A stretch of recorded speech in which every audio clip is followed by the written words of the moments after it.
کہ نظروں کو نیچا کرنا اور شرمگاہ کی حفاظت دونوں کو اللہ تعالیٰ نے ساتھ ساتھ ذکر کیا ہے، جس کا سیدھا سا مفہوم یہ بنتا ہے کہ نظروں کی حفاظت اور شرمگاہ کی حفاظت یہ دونوں آپس میں لازم و ملزوم ہیں۔ اگر کوئی چاہتا ہے کہ اس کی عزت محفوظ رہے، شرمگاہ محفوظ رہے، تو اسے اپنی نظروں کو جھکانا ہوگا۔ اگر ایسا نہیں ہوگا کہ انسان اپنی نظروں کو بھی آزاد چھوڑ دے اور اپنی شرمگاہ کو بھی محفوظ رکھ لے، ایسا ممکن نہیں ہے۔ نبی کریم صلی اللہ علیہ وسلم سے پوچھا گیا کہ اللہ کے رسول اگر کسی عورت پر اچانک نظر پڑ جائے تو کیا کریں؟ تو آپ علیہ السلام نے فرمایا کہ فوراً اپنی نظر کو پھیر لو۔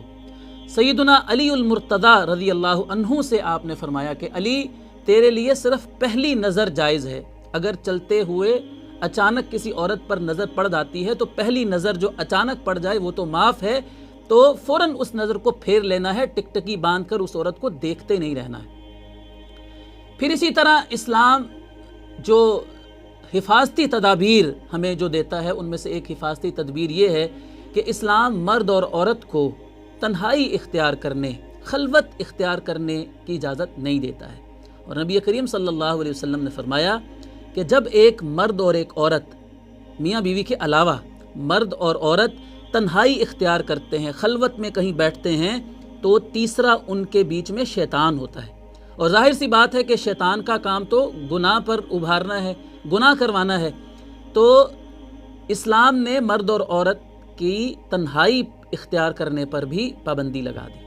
اسی طرح اسلام عورت کی حفاظت کے لیے، اس کو محفوظ رکھنے کے لیے اسے زیب و زینت کے اظہار پر سے بھی روکتا ہے۔ اسلام کہتا ہے کہ عورت گھر کی چار دیواری میں اپنے خامند کے سامنے جیسا چاہے بناؤ سنگھار کرے، تاکہ اس کا خامند اس سے محبت کرے، خوبصورت دکھے وہ اپنے خامند کو، اچھے کپڑے پہنے، میک اپ کرے، بناؤ سنگھار کرے، زیور پہنے، خوشبو لگائے اپنے خامند کے لیے، لیکن جب وہ گھر سے باہر جائے غیر محرم مردوں کے سامنے تو پھر اسے اپنی زینت کو چھپانا ہے، زینت کو چھپانا ہے، لباس ایسا پہننا ہے کہ جو اس کی زینت کو چھپانے والا ہو۔ اور آپ علیہ السلام نے ایسی عورتوں کے بارے میں بڑی سخت وعید بیان فرمائی۔ آپ نے فرمایا کہ جہنمیوں کی ایک قسم ایسی عورتیں ہیں کہ جو جنت میں داخل تو ہرگز نہیں ہوں گی، حتیٰ کہ ان کو جنت کی خوشبو بھی نہیں آئے گی۔ یہ ایسی عورتیں ہیں کہ جو لباس پہننے کے باوجود بھی برہنہ ہیں، اتنا باریک اور اتنا تنگ لباس پہنتی ہیں کہ لباس پہننے کے باوجود وہ ننگی ہیں۔ تو فرمایا کہ ایسی عورتیں جنت میں داخل تو ہرگز نہیں ہوں گی، ان کو جنت کی خوشبو بھی نہیں آئے گی، حالانکہ جنت کی خوشبو تو اتنی دور دور سے آتی ہوگی۔ اور زینت کے اظہار سے جہاں پر اسلام نے منع کیا ہے غیر محرموں کے سامنے، وہیں پر اسلام نے عورت کے لیے خوشبو لگا کر باہر جانے سے بھی منع کر دیا۔ اور نبی علیہ السلام نے اتنی سخت بات ارشاد فرمائی، اتنی سخت بات ارشاد فرمائی، آپ نے فرمایا کہ جو عورت خوشبو لگا کر باہر جاتی ہے اور مرد اس کی خوشبو کو سونگھ لیتا ہے تو فرمایا ایسی عورت زانیہ ہے، ایسی عورت زانیہ ہے جو خوشبو لگا کر باہر جاتی ہے تاکہ مردوں کو اپنی طرف مائل کرے۔ زیب و زینت کو چھپانے کا تو اسلام نے حکم دیا ہی دیا ہے عورت کو۔ اسلام تو کہتا ہے کہ جب وہ ضرورت کے تحت کسی مرد کے ساتھ بات کرے تو اپنی بات کے اندر بھی نرمی اور لوچ پن نہ لے کر آئے کہ کہیں کسی آدمی کے ذہن میں غلط خیال جو ہے وہ پیدا نہ ہو جائے۔ قرآن مجید میں اللہ تعالیٰ نے امہات المومنین نبی کریم صلی اللہ علیہ وسلم کی ازواج مطہرات رضوان اللہ علیہن اجمعین کے بارے میں، جو کہ اس امت کی سب سے پاک باز اور نیک سیرت خواتین تھیں، ان کے بارے میں یہ حکم دیا کہ اے نبی کی بیویوں، جب تم نے کسی مرد سے بات کرنی ہے تو نرم لہجے میں بات نہیں کرنی ہے بلکہ سخت لہجے میں بات کرنی ہے۔ تو ناظرین کرام، جب نبی کریم صلی اللہ علیہ وسلم کی ازواج مطہرات کو، جن کو امت کا ہر فرد اپنی ماں تصور کرتا ہے، اگر ان کو یہ حکم دیا جا رہا ہے کہ تم نے اپنی آواز سخت رکھنی ہے مردوں کے سامنے اور زیب و زینت کا اظہار نہیں کرنا ہے، اور جب چلنا ہے تو قدم اس انداز میں نہیں اٹھانے کہ پیروں کے اندر اگر کوئی پازیب وغیرہ ڈلی ہوئی ہے تو کسی مرد کو اس کی آواز آ جائے اور اس کے لیے فتنے کا سبب بن جائے۔ تو اسلام تو یہ ساری چیزیں عورت کے دفاع کے لیے، عورت کی حفاظت کے لیے کر رہا ہے۔ نبی کریم صلی اللہ علیہ وسلم مردوں سے آپ جب بیعت کرتے تو ہاتھ ان سے ملاتے۔ ایک مرتبہ آپ بیعت کر رہے تھے تو خواتین بھی آپ سے بیعت کرنے لگیں، تو ایک خاتون نے بیعت کے لیے اپنا ہاتھ آگے بڑھا دیا، تو آپ نے فرمایا کہ میں کسی عورت سے مصافحہ نہیں کرتا، یعنی چھونا کسی مرد کا کسی عورت کو،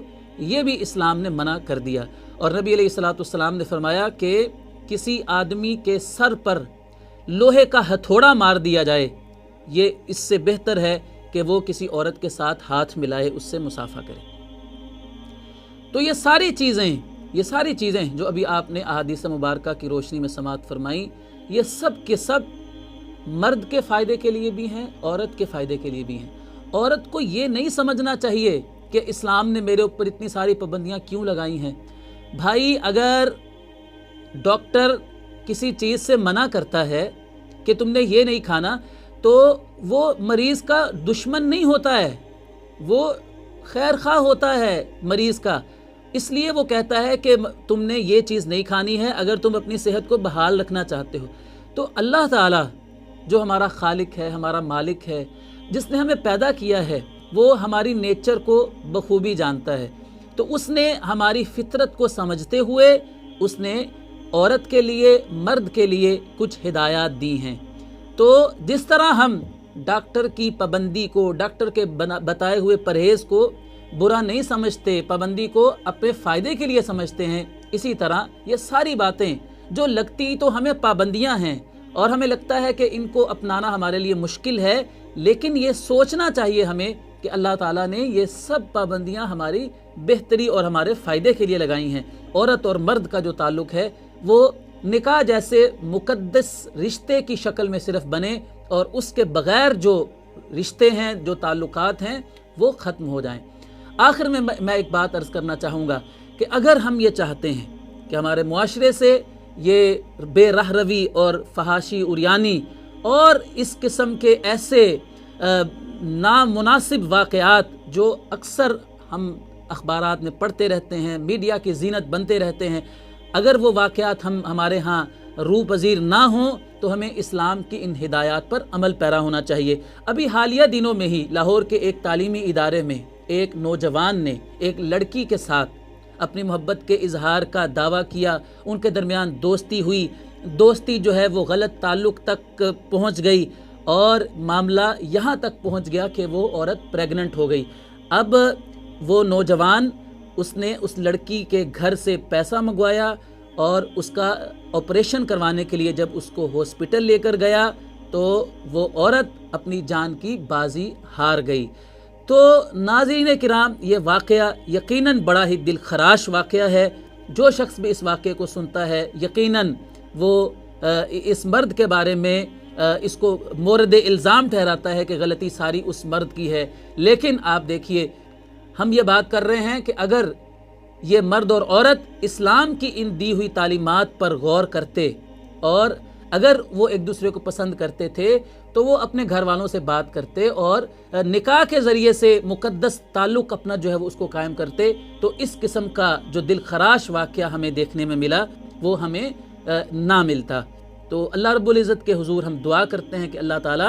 ہم سب کو اپنی نظروں کی، اپنی عزتوں کی اور اپنی حیا کی حفاظت کرنے کی توفیق عطا فرمائے اور ہمارے معاشرے کو ایک پاکیزہ معاشرہ بنا دے۔